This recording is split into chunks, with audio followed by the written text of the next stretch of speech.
এক গরিব ব্রাহ্মণ ছিল। সেই ব্রাহ্মণকে সেখানকার রাজা প্রতিদিন কিছু না কিছু দান করত, যাতে করে তার জীবনযাপন চলে।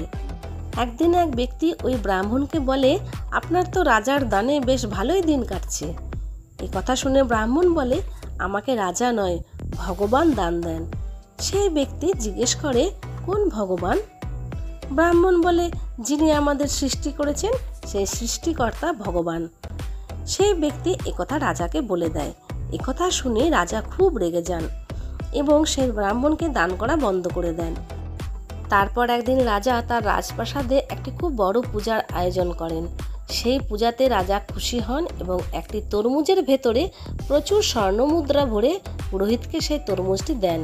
তরমুজ পেয়ে পুরোহিতের মনে দুঃখ হয় এই ভেবে যে এত সুন্দর পূজা করলাম আর রাজা কিনা তার বদলে আমাকে একটি তরমুজ দিলেন। পুরোহিত বাইরে এসে ওই তরমুজটি একটি গরিব ব্রাহ্মণকে দেখে তাকে দিয়ে দেয়। ওই ব্রাহ্মণটি সেই গরিব ব্রাহ্মণ ছিল। দুদিন পর রাজা ওই পুরোহিতকে ডাকেন আর জিজ্ঞেস করেন, পুজোতে আমি যে উপহারটি দিয়েছিলাম সেটি কেমন লেগেছে আপনার? পুরোহিত বলেন, খুব সুন্দর ছিল রাজামশাই। তখন রাজা তাকে আবার জিজ্ঞাসা করেন, তরমুজের ভিতরে যা পেলেন তা কেমন লেগেছে আপনার? পুরোহিত সেই একই উত্তর দেন, খুব ভালো লেগেছে মহারাজ। এ কথা শোনার পর রাজা খুব রেগে যান। তখন প্রচণ্ড রেগে সিপাহীকে আদেশ দেন, একে 100 চাবুক মারো, তাহলে এ সত্যি কথা বলবে।